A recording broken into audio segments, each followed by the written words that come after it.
أعوذ بالله من الشيطان الرجيم بسم الله الرحمن الرحيم الحمد لله الصلاة والسلام على رسول الله وعلى آله وأصحابه ثم أما بعد السلام عليكم ورحمة الله وبركاته برادران و خواهران و بینندگان و شنوندگان محترم، الحمدلله که ما و شما از گراماتیک زبان عرب، از علم صرف، از کتاب سارفی میر 6 درس گرفتیم و امروز بنده میخواهم درس هفتم را از کتاب سارفی میر به سمع شما دوستداران و خواهشمندان زبان عربی برسانم. پس درس امروزه ما و شما از این فصل شروع می شود، فصل نو که صاحب کتاب میگوید فصل امروزه ما و شما، درس امروزه ما و شما از اینجا شروع می شود. فصل چون فعل مستقبل را از برای مفعول بنا کنند. ما و شما درس گذشته گفتیم که فعل مستقبل یا درس های گذشته بارها گفتیم فعل مستقبل یعنی فعل مضارع، یعنی فعل زمان آینده، فعل مضارع از برای مفعول بنا کنند یعنی که مجهولش کنند. میگه حرف استقبال را به ضم کنند، یعنی حرف استقبال را ضمه میکنند اگر مضموم نباشد. اگر خود حرف استقبال، حرف مضارعت ضمه نباشد ضمه اش میکنن. به مثل چی؟ به مثل مثلا ینصرو،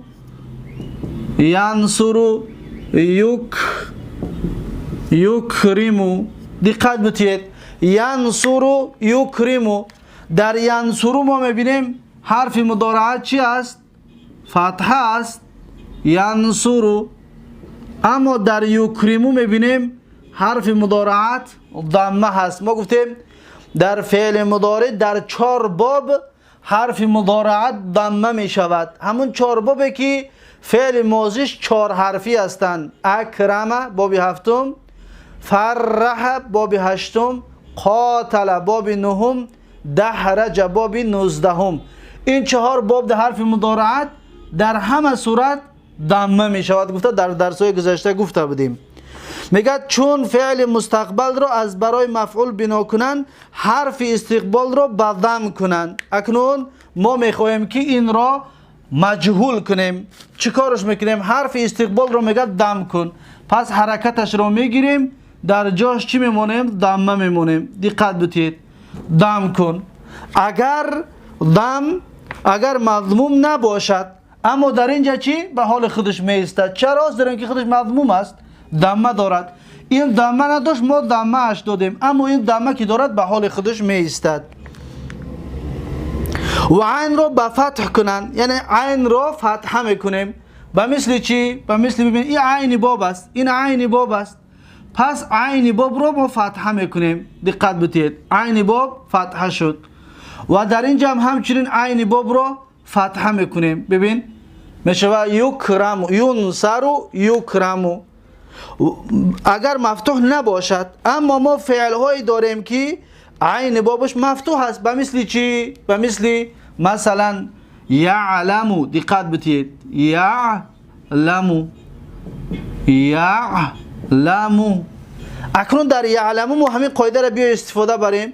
میگد که ما اول گفتیم حرف مضارعت رو ضم میکنیم اگر ضم نباشد. این ضم هست، به حال خودش می ایستد.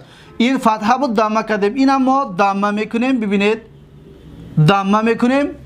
دقت دادید، میگد که و عین را به فتح کنند، یعنی فتحه کنند اگر مفتوح نباشد.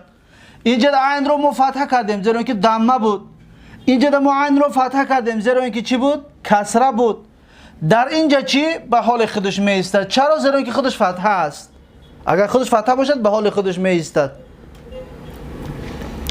چون ینصرو، ببینید، چون ینصرو مجهول است، یکرمو مجهول است، یعلمو مجهول است.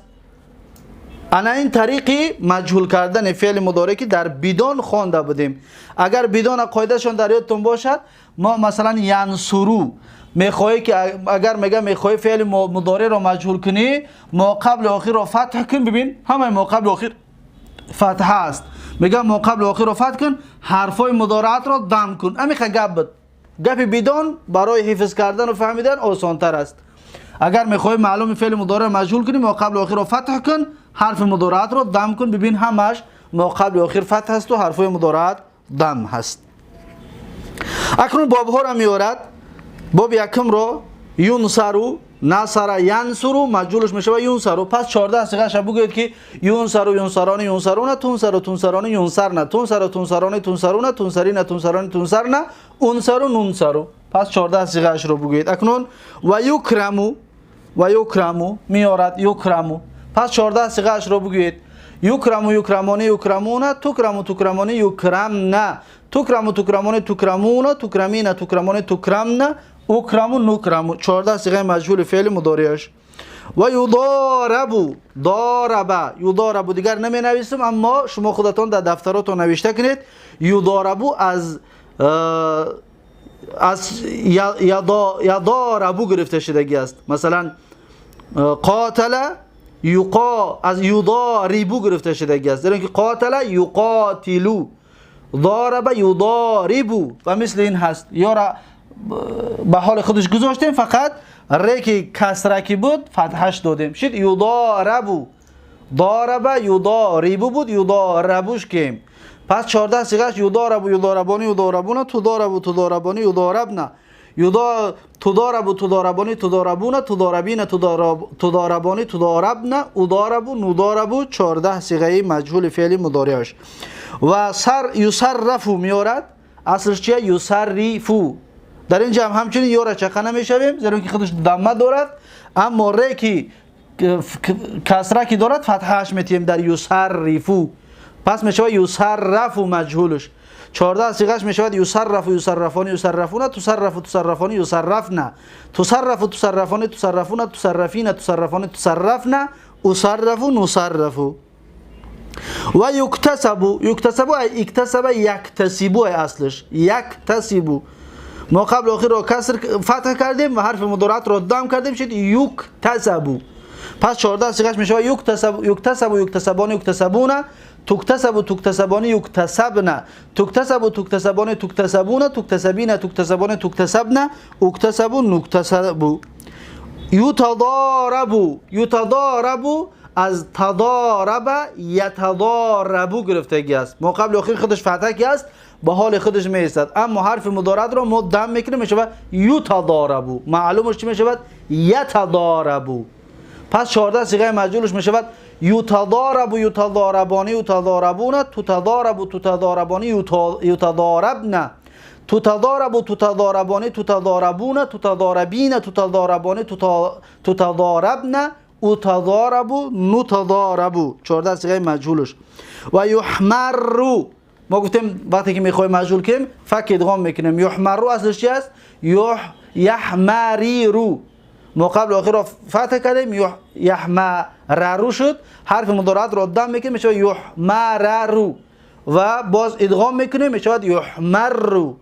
پس 14 صیغه‌اش میشود یحمر، یحمران، یحمرون، تحمر، تحمرانی، یحمررن. ببینید رر برای گفتم ما قبل آخر چی میشود؟ فتح میشود. ما قبل آخر فتح کی است؟ یحمررن. اما در معلوم میگفتیم که یحمریرن، اما در مجهول میگیم یحمررن. تحمر، یحمررن، تحمر، تحمران، تحمرون، تحمرین، تحمران، تحمررن، احمر، نحمر. 14 صیغه مجهولش. اکنون میگذرد در یستخرجو. یستخرجو از چی گرفته گه؟ یستخرجو. ما قبل آخر را فتح کردیم و حرف مضارعات را دام کردیم شد یستخرجو. یستخرجو، یستخرجون، یستخرجون، تستخرجو، تستخرجون، یستخرجن، تستخرجو، تستخرجون، تستخرجون، تستخرجین، تستخرجون، تستخرجن، استخرجو، مستخرجو. 14 صیغه مجهولش. و یحمارو، یحمارو اصلا چی گرفته گه؟ یحمارو و فک ادغام میکنیم میشه یحمریرو. ری را فتحه میتیم و حرف مضارعات رو دامه میکنیم میشه یحمررو، یحمررو. ری یکم حرکت چه میگیریم و ادغام میکنیم میشه یحمارو. در اینجا التقای ساکنین شد، لیکن ما درس گذشته گفتیم که علی حدیه است، جایز است در زبان عربی با 3 شرط. علی حدی 3 شرط دارد گفتیم. پس درس گذشته با تفصیل دربارش صحبت داشتیم. پس مجهول یحمارو می شود یحمارو، یحمارانی، یحمارون، تحمارو، تحمارانی، یحماررن. ببینید یحماررن، تحمارو، تحمارانی، تحمارون، تحمارین، تحمارانی، تحماررن، احمارو، نحمارو. 14 صیغه‌اش. و در رباعی اکنون ثلاثی مزید رو، مجرد و مزید رو ما خلاص کردیم. رباعی، در رباعی چیکارش میکنیم؟ میگه و در رباعی لام اولا رو مفتوح کنم به جای عین کلمه، چون یدحرجو لام اولا رو مفتوح میکنیم. همون گپی بدون بهتر است. ما قبل و آخر رو فتح و حرف مضارعت رو دم. مثلا یدحرجو بود، یا که حرف مضارع رو دمه که به حال خودش می ایستاد به مثل این، اما ر کسره که بود فتحش میتیم به مثل این میشه یدحرجو. پس 14 صیغه‌اش میشود یدحرجو، یدحرجان، یدحرجون، تدحرج، تدحرجانی، یدحرجن، تدحرج، تدحرجان، تدحرجون، تدحرجین، تدحرجانی، تدحرجن، ادحرجون، ادحرجو. 14 صیغه‌اش. اکنون یتدحرجو، یتدحرجو رو از چی گرفتگن؟ از تتدحرجو. ما قبل آخر خودش فتحه است و حرف مضارعت رو دم میکنیم خلاص میشود یتدحرجو. پس 14 صیغه‌اش میشود که یتدحرجو، یتدحرجان، یتدحرجون، تتدحرج، تتدحرجان، یتدحرجن، تتدحرج، تتدحرجان، تتدحرجون، تتدحرجین، تتدحرجان، تتدحرجن، اتدحرجو، نتدحرجو. 14 صیغه مجهول بابی 20. بعد از این یحرنجمو مجهولش میشود یحرنجمو. در اینجا 2 کار کردیم. ما قبل آخر را فتح یحرنجی بود جمع میکنیم و یا بود یو میکنیم، پس میشود یحرنجمو. پس 14 صیغه‌اش میشود که یحرنجمو، یحرنجمان، یحرنجمون، تحرنجمو، تحرنجمان، یحرنجمن، تحرنجمو، تحرنجمان، تحرنجمون، تحرنجمین، تحرنجمان، تحرنجمن، احرنجمو، نحرنجمو. 14 صیغه مجهول باب 21. و آخرین باب 20 یقشعر. اصلش چی بود؟ یقشعر بود. یقشعر. چیکارش کردیم؟ فک ادغام کردیم شد یقشعری رو. ر یکم کسره، ر دیوم دمه. یقشعری رو. اکنون در اینجا ما چیکار میکنیم؟ یا ر یکم فتحه میتیم برای ما قبل آخر است میشود یقشعر رو. یا اولش دمه میتیم حرف مضارعت رو میشود یقشعر رو. ر را فتحش را در عین میتیم میشود یقشعر رو. ر را و در ادغام میکنیم پس میشود چی؟ یقشعر رو. و 14 صیغه‌اش میشود یقشعر رو، یقشعران، یقشعرون، تقشعر، تقشعرانی، یقشعررن. ببینید فک ادغام یقشعررن، تقشعر، تقشعران، تقشعرون، تقشعرین، تقشعران، تقشعررن، اقشعر، نقشعر. پس این بود 14 صیغه مجهول باب 22. مجهول فعل مضارع باب 22. چطوره که درس‌های گذشته فعل ماضیش همچنین مجهول کرده بودیم. پس با همین مجهول کردن فعل مستقبل به آخر رسید. با همین مجهول کردن فعل مستقبل به آخر رسید. و یادتان باشد که ما گفتیم فک ادغام در فعل هایی که آخرش حرف ادغام دارن، یعنی 2 حرف بگیم شده دارن، در فعل ماضی از 6م صیغه تا به آخر کشاده می شود، از 6م صیغه. اما در فعل مضارع فقط در 2 جا کشاده می شود، در جمع مؤنث غایبات، در جمع مؤنث مخاطبات، در همین 2 جا کشاده می شود و این در بدان و در 22 باب صرفی بارها تکرارش کرده بودیم. با همین مجهول فعل مضارع به آخر رسید. میگذاریم به فصل نو. فصلون. اکنون فصل نو. فصل نو درباره چی صحبت میکند؟ میگوید که بدان که امر حاضر و مجهول به طریق امر غایب، امر حاضر مجهول به طریق امر غایب مجهول باشد. یعنی چی؟ یعنی که ما امر چی داریم؟ امر حاضر، مثلا اضرب، اضرب. ببین این امر است. درس گذشته گفته بودیم امر چی است؟ امر حاضر یا امر بلام. امر حاضرش میکنیم امر معلوم. اکنون ما میخوایم که همین امر حاضر را مجهول بکنیم. چطور مجهولش میکنیم؟ میگه که این اگر میخوای مجهول بکنی با طریق امر غایب مجهول باشد. با طریق امر غایب برش میگه. امر غایب گفتیم امر بالام. مثلا امر بالام چی بود؟ لتضرب لتضرب معلومش لتضرب امر بالام ما در بدون خوندیم. لتضرب امر بالام یا امر غایبش میگفتن. پس ما این امر حاضر رو با مثل این باید چیکارش کنیم؟ مجهولش کنیم. یعنی چی؟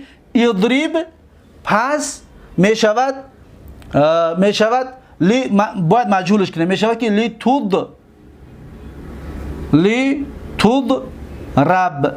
لتضرب مجهولش میکنیم با طریق این. پس 14 صیغه در بدون خوانده بودیم که معلومی امر حاضر 6 صیغه است. امر بالام معلوم 8 صیغه است. پس همگی میشود چند تا؟ 14 تا. اما امر غایب گفتیم 14 صیغه است در بدون گفته بودیم. اینجا همون مقصدش همون است. مگر که 14 صیغه‌ش با امر چی بگو؟ با امر غایب قطعی بگو. مثلا اضرب را میخوای که مجهولش کنی، مثلا بگو که لتضرب لتضربا لتضربو لتضربی لتضربا لتضربنا. این 6 صیغه چی است؟ امر مجهول امر حاضرش میگن. مجهول امر حاضر به طریق غایب قطعی ما چیکارش کردیم؟ مجهولش کردیم. لتضرب لتضربا لتضربو تا آخر میگه بگو لتضرب لتضربا لتضربو سه تا مذکرش، لتضربی لتضربا لتضربنا سه تا مؤنثش. پس 6 تا امر حاضرم غایب کردیم. همینطور دیگه باب ها رو که صاحب کتاب خودش میگه که تا آخر و بر این قیاس بود امر مجموع افعال ثلاثی مجرد و بر همین مانند است. میگه امر مجموع یعنی امر همه فعل های ثلاثی مجرد. مثلا ثلاثی مجرد 6 تا باب داریم. این باب دی حاضر کردیم. مثلا باب ینصرو را انصر مثلا امر حاضر بگی مجهولش کن. میگه لتنصر لتنصرا لتنصرو لتنصری لتنصلا لتنصرنا. مثلا باب علم یعلمو را لتعلم لتعلمو لتعلمو لتعلمی لتعلمنا لتعلمنا. 6 صیغه. هر باب ها را بگیرید دیگر گفتم بگیرید که در 22 باب صرفی گفته بودیم. و مزید فیه و مزید فیه ثلاثی مزید هم همین طور است. مثلا فعل امری باب هفتم چی بشود؟ اکریم. میخوای مجهولش کنی، پس با این طریقی امر غایب قطعی مجهولش کن. امر بالام قطعی بگو که لتضرب معذرت میخوام لتکرم لتکرما لتکرمو لتکرمی لتکرما لتکرمنا. 14 صیغه امر مجهول باب هفتم. هر باب دیگر را بیار. مثلا استخرج یستخرجو استخرج فعل امر است، امر حاضر. میخوای امر غایبش کنی چی بگو؟ لتستخرج لتستخرجا لتستخرجو لتستخرجی لتستخرجا لتستخرجنا. 14 صیغه.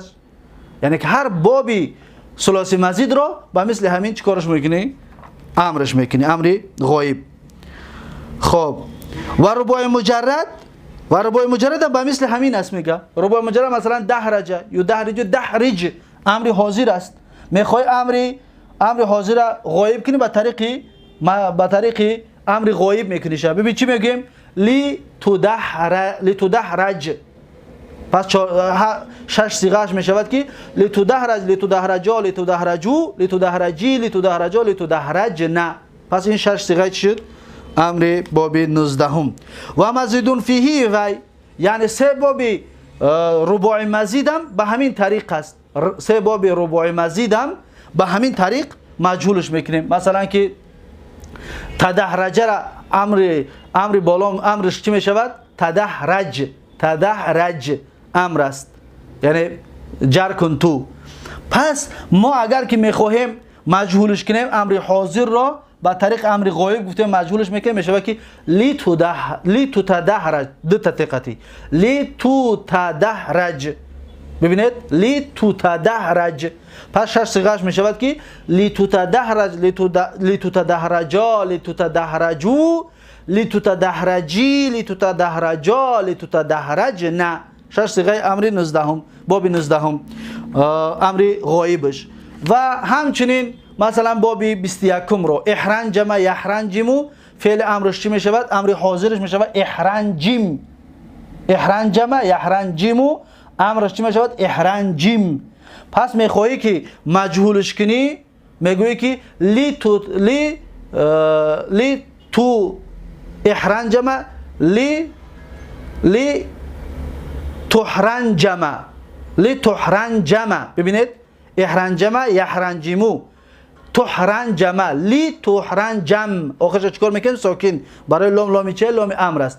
لی تحرنجم لی تحرنجما لی تحرنجمو لی تحرنجمی لی تحرنجما لی تحرنجم نه. 6 صیغه چی شد؟ باب 21.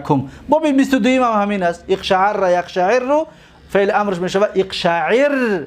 اقشعر فعل امرش چی می شود؟ اقشعر.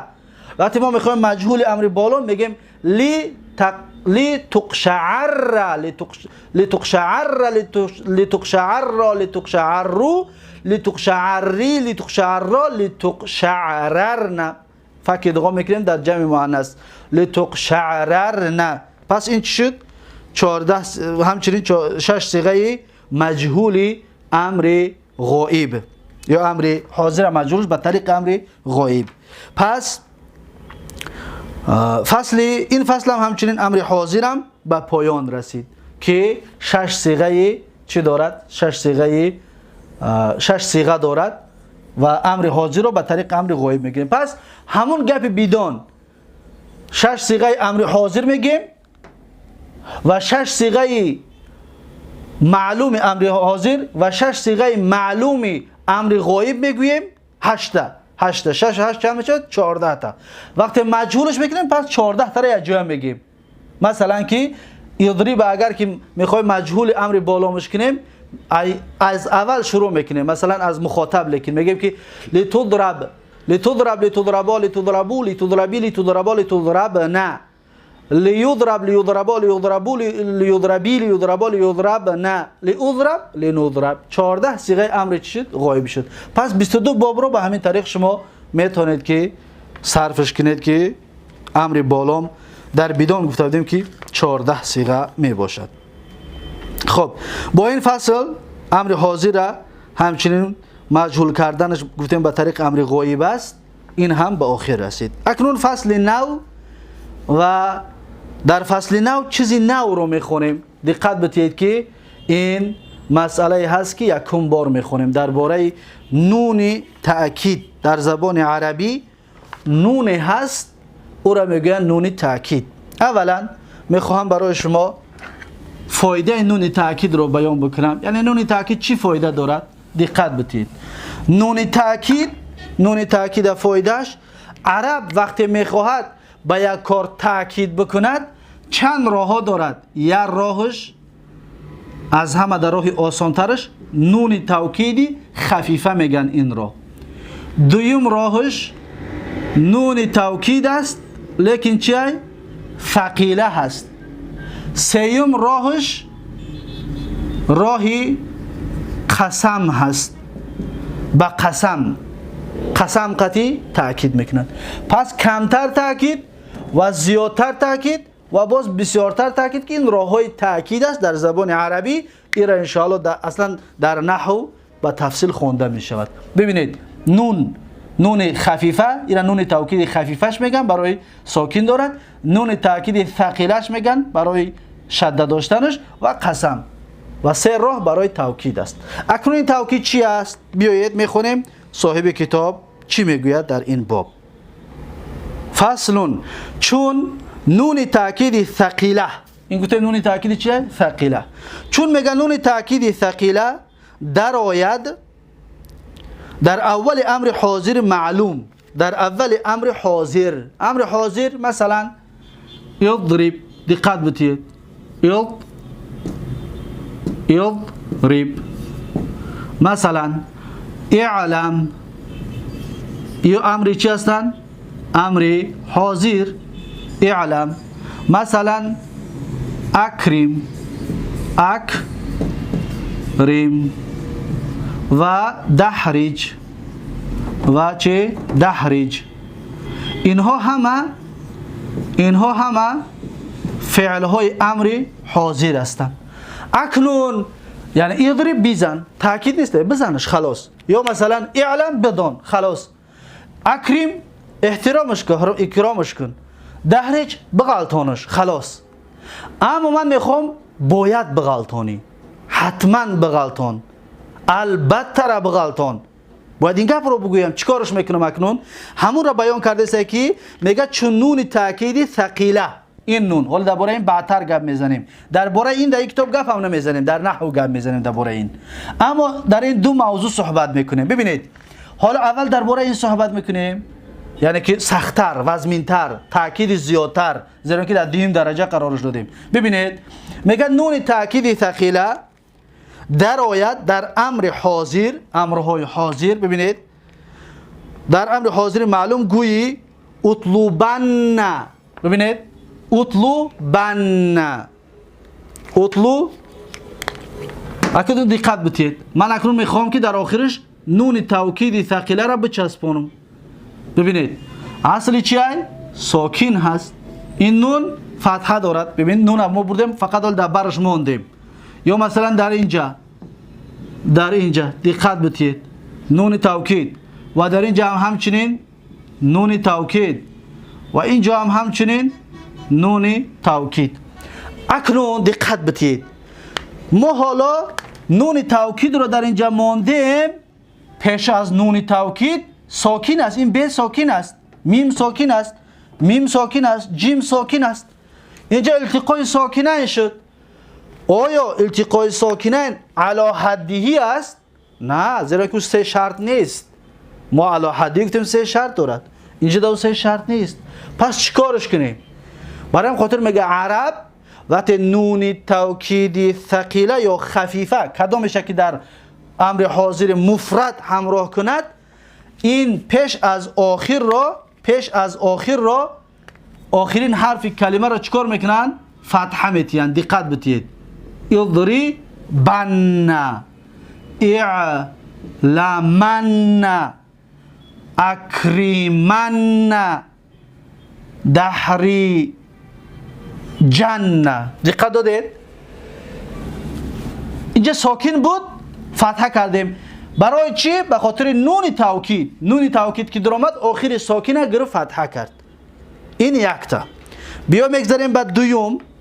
مثلا اضرب دو کس باشه چی میگیم؟ اضربا. ببین اضربا،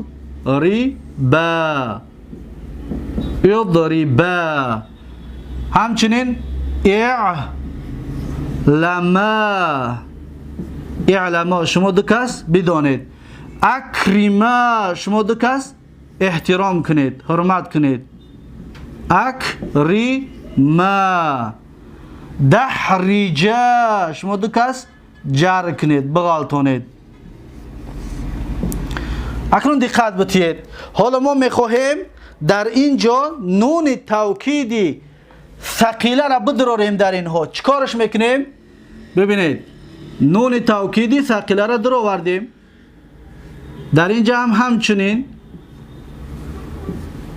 و این اجدا هم همچنین در آوردیم، و در دحرجا هم همچنین نون را در آوردیم. دقت دادید؟ نون های توکیدی ثقیله را در آوردیم. وقتی که ما در آوردیم در اینجا التقای ساکنین شد بین این الف که ساکن است، بین این نون توکیدی که اصلا در اینجا دو تا نون است. نه، اصل دو تا نون است. مثلا اینجا در اصلش این طور است، این نون ساکن است و این نون فتحه دارد. هرچه چسباندیم شده شد. دقت داده؟ اصل این طور است. اما وقتی که ما در اینجا نون توکید رو که در آوردیم چیکار میکنیم اکنون؟ نگاه میکنیم که التقای ساکنین شد. علی حدی هست؟ سه شرط در او باید باشد هست؟ نه، زیرا که اینجا دو کلمه است. اضرب یک کلمه است، نون یک کلمه، نون توکید است، دیگر چیز است. پس شرطی ادغام التقای ساکنین علی حدی که سه شرط دارد در اینجا نیست. پس چیکارش میکنیم؟ دقت بتید. پس میگه در اینجا ما اگر رفتو که الف را از اینجا بگیریم میشود به مثل این یضربن می شود. مثلا دقت بتید یضربن این همین است نه؟ دقت بتید اگر که ما یضربن اگر الف را بگیریم می شود چی؟ یضربن با مثل این یضربن. پس ما از کجا بدانیم که یضربن و یضربن اوش یک کس است و این دو کس است؟ یگان راه فهمیده نداریم زیرا که الف برفت از بین. برای التباس یعنی مانند شدن به یک نشود گفته الف به حال خودش میمونیم. دقت دادید؟ الف می ایستد، التقای ساکنین هم باشد می ایستد. چرا؟ زیرا که ما الف را بگیریم اگر پس بین یک کسه و دو کسه ما جدا کرده نمیتوانیم. بین یک کسه و دو کسه جدا کرده نمیتوانیم. پس این الف در جای خودش می ایستد. عرب اجازه داد که این الف بیستد. اما یک کار دیگر کرد، گفت که نون توکید ثقیله چی دارد؟ فتحه دارد. ببینید فتحه دارد نه؟ گفت که وقتی که الف کی ایستاد این نون را بگی فتحش را بگی در تهش چی بمون؟ کسره بمون. فتحه را بگی میگه چی بمون؟ کسره. دقت دادید؟ فتحه را بگیر میگه کسره بمون. پس چی میشود؟ اضربانی اعلمانی اکرمانی دحرجانی. دقت دادید؟ تغییرات رو فقط فتحه را گرفتیم چیکار کردیم؟ فتحه را گرفتیم کسره کردیم. این برای تغییر یافتنش رنگش تغییر بدیم تا اینکه دلالت بکند که این اصل کسره را ما دادیمش. میگه که این نون بعد الف که آمد اکنون تغییرش بده. برای چی کس بگه برای چی تغییرش میتی؟ برای که میگه این الف رنگ الف مثنی است. مثلا فعل مضارع دبو که میزنن و یه دو کس چی میگویی؟ میگویی یاد ریبانی. هم ترانه میگیم یضربانی. ببین این الف میگه رنگ همین الف هست، این نون رنگ این نون هست. پس این نون را ببین کسره دارد، تعمیر کسره بده. این نون را برای مشابهت به مثنی کسره دادیم. همین قدر گپ است. این نون را برای مشابهت، برای مانند بودن به مثنی کسره اش دادیم. دقت دادید؟ پس این شد 6 صیغه، این شد دویم صیغه مثنی نون توکید ثقیله. بیاید میگذاریم در جمعش. مثلا یضربا جمع در چی میگیم؟ یضربو میگیم نه؟ بزنید شما مردها از اینجا بنویسیم ببینید. یضربو این واو چی بود؟ جماعت. اعلمو. اینها رو همچون یک مثال نمیسته که 22 باب رو همین کار میکنید. اعلمو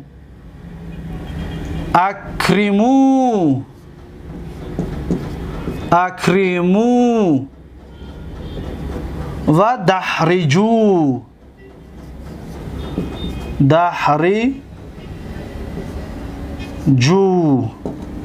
اکنون اینها امرای چی شد؟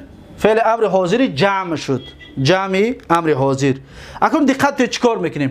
وقتی که ما نون میاریم میچسبونیم، وقتی نون آوردیم چسبوندیم، ببینید این الف رو از بین میبریم، این الف از بین میرود. در اینجا نون توکیدی ثقیله را میاریم، این الف از بین میرود. اعلمود نون توکیدی ثقیله. اکرمود الفش الف فارقه از بین میرود، نون توکیدی ثقیله. دحرجود همچنین الف فارقه از بین رفت و نون توکیدی ثقیله. این نون آوردیم در آخرش موندیم. دقت بتید اکنون. خب وقتی که ما این آوردیم موندیم، نگاه کردیم که شد یضربون. اکنون التقای ساکنه شد. چطور گفتیم دو نون است؟ این معذرت میخوام اینجا حرف نون است، حرف بین حرف نون. دقت بتید این یا نون این دویم نون، یکم نون ساکن است، این واو ساکن است، پس التقای ساکنه شد. نگاه میکنیم که آیا علی حدهی هست؟ نه علی حدهی نیست.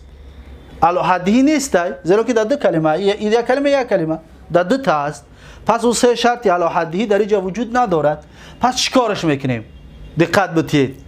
عرب میگوید که واو را پیش از خودش نگاه میکنیم که ضمه هست، این ضمه دلالت به واو میکند، به خاطر التقای ساکنین که شد واو را از بین میبریم. واو ضمیر را در تلفظ و در نوشتن از بین میبریم، اما در اصل کلمه چی است میگه؟ وجود دارد. پس ببینید چی میشود؟ دقت دادید؟ یضربون میشود. یضربون. یضربون. پس بزنید شما همه مردها البته را بزنید. دقت دادید؟ یضربون. در اینجا هم چیکار میکنیم که التقای ساکنین شد، التقای ساکنین و واو را از بین میبریم. پس میشود چی؟ اعلمون. میم دنون میچسبونیم. اعلمون. اکریمو واو از بین میبریم، میشود اکریمون. همچنین در اینجا دحرجون. اکنون شما خودتان اینها را بیان که برای چی بردیم. بگویید که التقای ساکنین شد، پیش از واو نگاه کردیم که ضمه دارد، این ضمه دلالت میکند به واو، پس این را از بین بردیم که همین ضمه خودش دلالت کرده ایستاده است. دقت دادید؟ پس این هست جمع مذکر امر حاضر. جمع مذکر امر حاضر. خب مذکر را با آخر رساندیم. بیا میگذاریم در مؤنث. در مؤنث چیکار میکنیم؟ در مؤنث، در مؤنث این یک تایی بیستد برای مثال همچون نمونه. دقت بدید. میگوید که مثلا زن رو وقتی که ما امر کنیم چی میگیم؟ اضربی. همین طور نمیگوییم اضربی یعنی بزن تو یک زن. این یا داره آخرش، نه بزن تو یک زن. مردانش یا نداشت، این یا داره آخرش. اکنون در اینجا چیکار میکنیم؟ اضربی. مثلا دیگر مثال هاش نمینویسم، اما شما خودتون در کتاباتون بنویسید، در دفتراتون. در آخرش مثلا نون توکید را میاریم. دیدید؟ نون توکید آورده مونده. اکنون در اینجا التقای ساکنین شد. این یا ساکن است و این دو نون است. نون یکمش ساکن و علی حدی نیست، علی غیر حدی است. اینجا التقای ساکنین جایز نیست. پس چیکار میکنیم؟ نگاه میکنیم که پیش از ب کسره هست. معذرت میخوام، پیش از یا مخاطبه مؤنث، پیش از این کسره هست. ببین کسره. برای همین کسره شده که کسره رنگ اینجا گفتیم ضمه دلالت به واو میکند، این کسره دلالت به یا که میکند، یا را از بین میبریم. میشود اضربین. بره دنون میچسبونه، میشود اضربین. دقت دادید؟ اضربین. پس بعد این ب یا یایی که هست او را ما حذف کردیم، او دلیت کردیم به خاطر آنه که این کسره دلالت به همون یا میکند، چطوری که ضمه دلالت به واو کرد. دقت دادید؟ پس این کارا میکنیم در مؤنث. همچنین در اعلمی شما خودتون اکنون بنویسید اعلمین. نون از بین بردیم به خاطر چی؟ به خاطر اینکه میم کسره که هست دلالت به یا میکند. یا اکریمی. نون توکید که ما داریم اکریمین. یا مثلا دحرجی و نون توکید هم دحرجین. دقت داده؟ به خاطر اونه که آخرش که کسره که هست، زیر که هست، این کسره دلالت میکند به یای محذوفه، این ضمه دلالت میکند به واوی محذوفه. خب میگذاریم در دویومش، در مثنی. در مثنی اضربی جمع دو تا چی میشه؟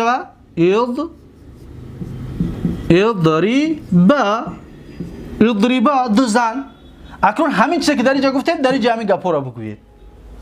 در اینجا چیزی که گفتیم کو در این پایین همون گپا را بگویید. هر یک مسئله است، برای خاطر وقت مونه دیگر در این صرفش نمیکنیم. در اینجا التقای ساکنین میستد برای مشابهت نشود، خلاصش مشابهت نشود. و نون توکید را کسره میتیم. برای چی؟ به خاطر آنه که بعد الف واقع شدگی است، برای مشابهت به مثنی. یضربانی کسره که است، این را هم کسره دادیم. پس می شود یضربانی، یعنی بزنید شما دو زن. خب میگذاریم در جمعش. در جمعش چی می شود؟ در جمعش می شود. جمع زنکا را میگیم الد. ببین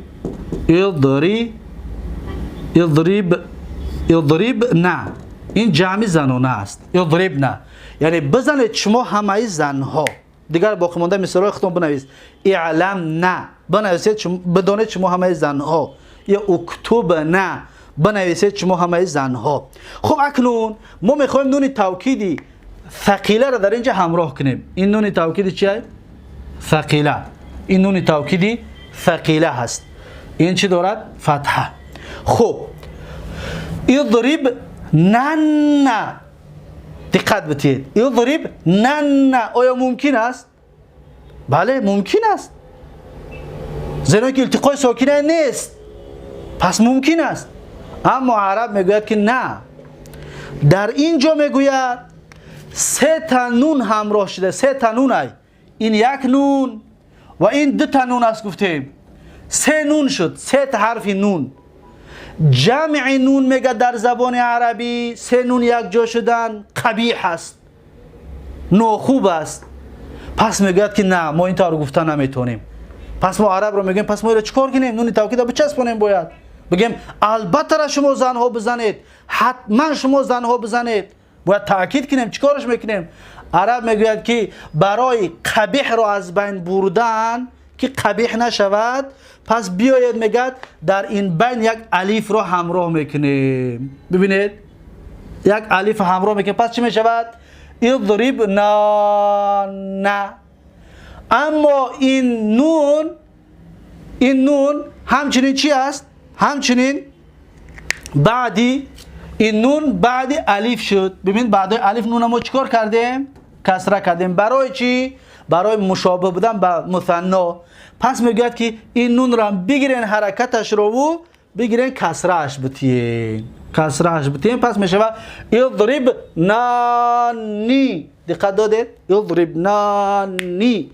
این نون رو، این الف رو ما آوردیم برای قبیح رو از بین ببریم. سه نون بر نیاد و در بینشان الف بیاید. پس شد اضرب نانی. نون را برای چی کسره دادیم؟ برای مشابهت به مثنی. یضربانی. دقت دادید؟ پس این هست نون توکیدی ثقیله. نون توکیدی ثقیله اینها می باشد. اکنون کتاب رو میخونیم. صاحب کتاب چی میگوید؟ میگوید که فصل چون نون تاکید ثقیله در آید در امر حاضر. اینها هم امر چی هستند؟ امر حاضر. مفرد مذکر و مؤنث، مثنی مذکر و مؤنث، جمع مذکر و مؤنث. خب گویی اطلبن. اگر اطلبن را چی گرفت؟ اطلب آخرش ساکن بود. اطلب فتحش داد.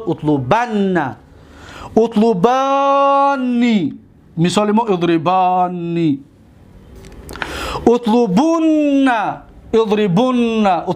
را اگر بگه که در بین چی را حذف کردیم؟ حرف واو رو. برای چی؟ برای دمه دلالت میکنه به حرف واو. اطلبین. ببینید حرف چی را اصلش چی بود؟ اطلبی بود. یا داشت حذفش کردیم. برای چی؟ برای این کسره دلالت میکنه به یای محذوفه. اطلبانی و مثل این. پس اطلبنانی. بدیدید؟ اطلبنانی. اضربنانی. پس این هست نون تاکیدی ثقیله. و در مجهول گویی اکنون این امر حاضر بود. امر حاضر معلوم می شود. اما در مجهول امر حاضر گفتیم با طریقی پیشتر در فصل پیشینه بیان کردیم که امر حاضر رو میخوای مجهول کنی با طریق امر بالا مجهولش که امر غایب قطعی مجهولش که مثلا لتضرب. انا اون را میگه که اگر میخوای مجهولش کنی پس بگو لتطلبن، لتطلبنانی.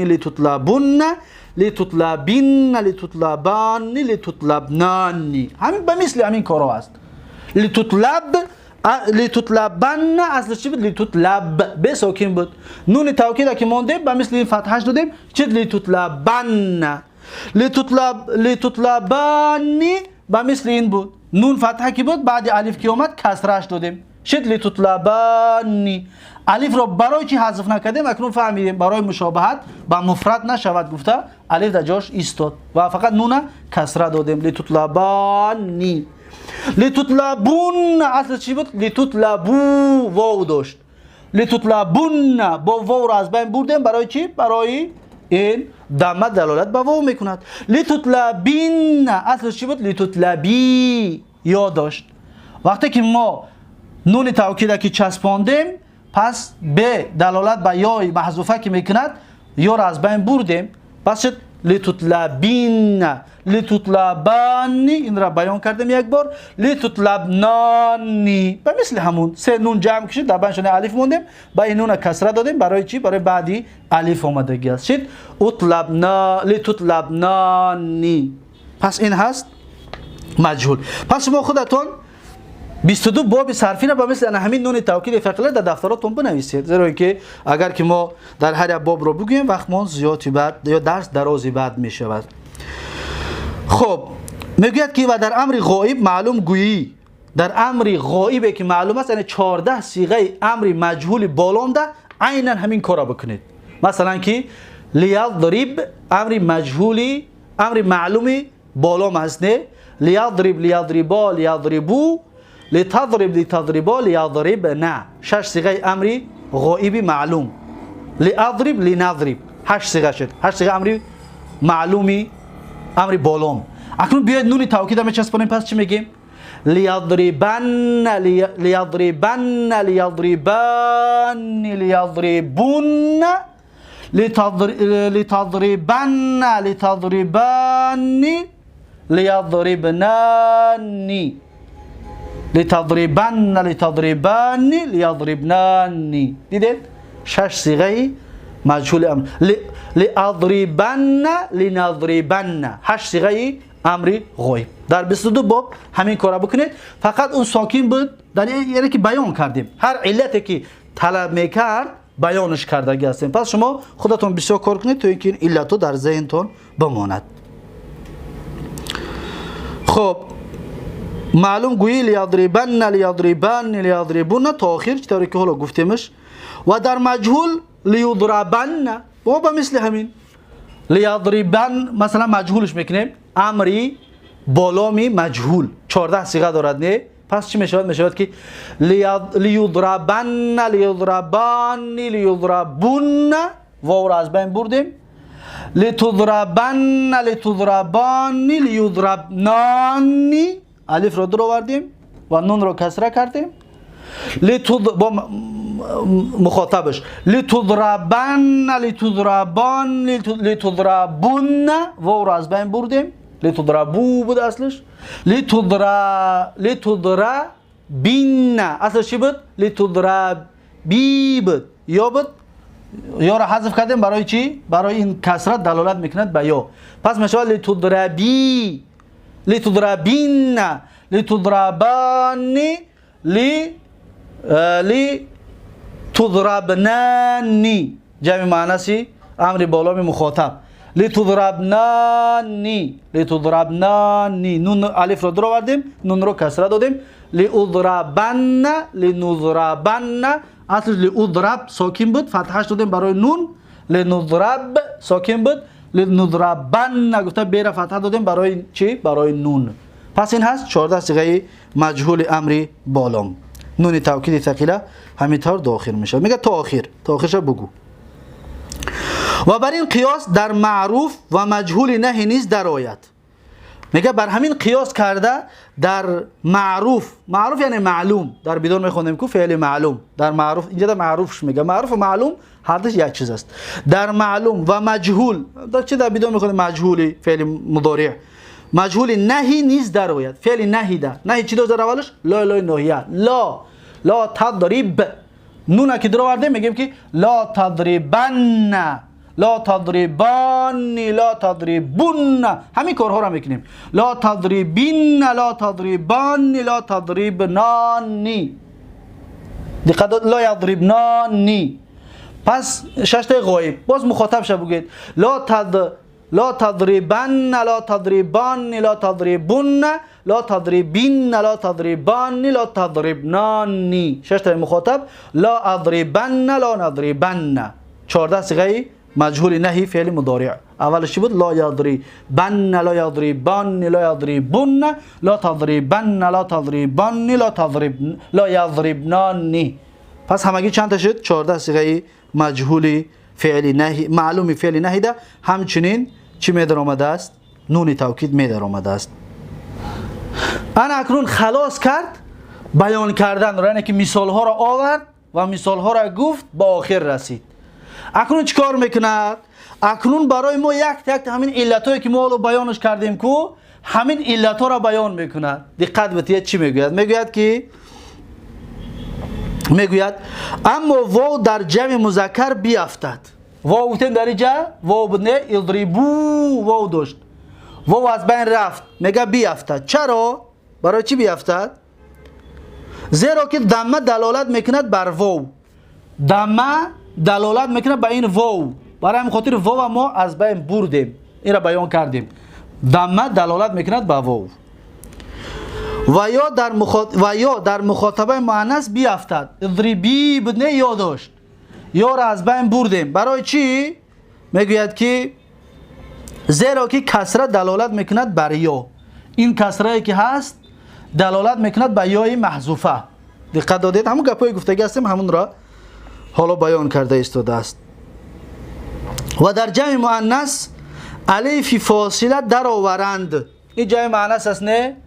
ما گفتیم یک الف میدراریم، همون را میگه این الف فاصله در آورند. دیدید؟ الف فاصله در آورند، یک الف در بین سه تا نون در آورند. برای چی؟ میگوید که و در جمع مؤنث الف فاصله در آورند تا فاصله باشد میان نون تاکید و میان نون جمع مؤنث که ضمیر است. ببینید، نون جمع مؤنث و نون توکید. پس برای فاصله شدن ما این الف در آوردیم بین نون ضمیر یعنی زنها، نون جمع مؤنث و نون توکید الف را در آوردیم. این الف نامش چی بود است؟ الف فاصله. الفی که در اضربو بود الف چی میگفتیم؟ فارقه. این الف چی بوده؟ فاصله. این نام های این چیزها را، حرفا را یاد بگیرید که زیرا که بسیار مهم است. اکنون و در جمع مؤنث الف فاصله در آورند تا فاصله باشد میان نون تاکید و میان نون جمع مؤنث که ضمیر است. اکنون این خلاص شد. برای اینها را یک تا چطور خدمتتون بیان کردیم. پیش از اون که این را بخونیم، همچنین صاحب کتابم این سه تا را بیان کرد. این را معذرت میخوام، این را و این را و این را. اما درباره این چیزی نگفت چطور که درباره این بیان کردیم. درباره این هم چطور که بیان کردیم و صاحب کتاب یگان چیز درباره‌اش صحبت نکرد. اکنون این را ما خلاص کردیم. نون توکید ثقیله خلاص شد. دقت بتید، این را ما خلاص کردیم. این ماندگی است. بیاد ما میخوایم که همین را بدراریم. نون توکید خفیفه نام دارد. این نون توکید خفیفه. ما میخوایم که نون توکید خفیفه را بدراریم. چیکارش میکنیم؟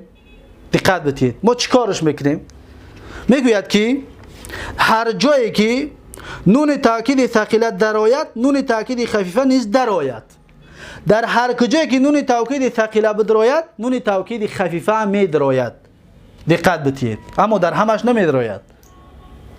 چطور خودم حالا بیان میکند؟ الا میگد الا و هر جایی که نون ثقیله درآید، نون تاکید خفیفه نیز درآید. الا در تثنیه. تثنیه کدام است؟ این. پس در اینجا نون توکید ثقیله نمیدرآید. دقت بتید، نون توکید ثقیله در اینجا نمیدرآید. مثنا، این هم مثنا است، نمیدرآید. در مثنا نمیدرآید نون توکید ثقیله خفیفه. نون توکید خفیفه در مثنا نمیدرآید. دقت دادید؟ یک تا شد. تثنیه مذکر مؤنث هر دش نمیدرآید. و در جمع مؤنث، در جمع مؤنث هم همچنین نمیدرآید. پس این الف دیگه برای ما در کار نیست. چرا؟ زیرا اینکه نون توکید ثقیله وقتی که خفیفه که ندر آمد، الف هم برای ما در کار نیست. پس در این جمع نمیدرآید. چند تاش گرفتیم؟ سه تاش رو. یک، دو، سه تا. در این سه تا نون خفیفه نمیدرآید. دقت دادید؟ نون توکید خفیفه نمیدرآید. اکنون در کجا میدروید؟ در این باقی مانده هاش میدروید. یک تا، دو تا، سه تا. اکنون فرقیت رو ببینید چطور میشود. این نون باید ساکن باشد نه؟ پس شده رو میگیریم، حرکتش رو میگیریم، چه کار میکنیم؟ ساکن میکنیم. دقت بدید. ساکن این حرکتش رو میگیریم و اینطور ساکنش میکنیم. دیدید؟ خلاص. همین کار میکنیم دیگه، اون کار دیگرش نمیکنیم. همین خلاص شد. پس چی میگیم؟ میگیم اضربن، اضربون، اضربین. دقت دادید؟ خلاص شد. با همین نون توکید خفیفه در اومد. همین سه تا دمه دارد. پس ما در آوردیمش. مثلا مثال رو ببینید. از جداگانه بنویسیمش. مثلا اید ری، این نون توکیدی چه؟ خفیفه. اکنون دقت بدید. همین رو وقتی که ما میبینیم سه نمود خواندن جایز است. میشود بگیم که اضربن یعنی تو یک مرد بزن، اضربن تو یک مرد بزن. میشود بگم که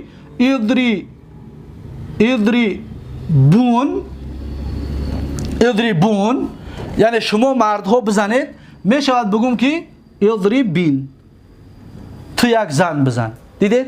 یک حرکت کار چکار کرد؟ معنا را از مرد به زن برد و از زن به جمع مردها برد. دقت دادید فرقیت رو؟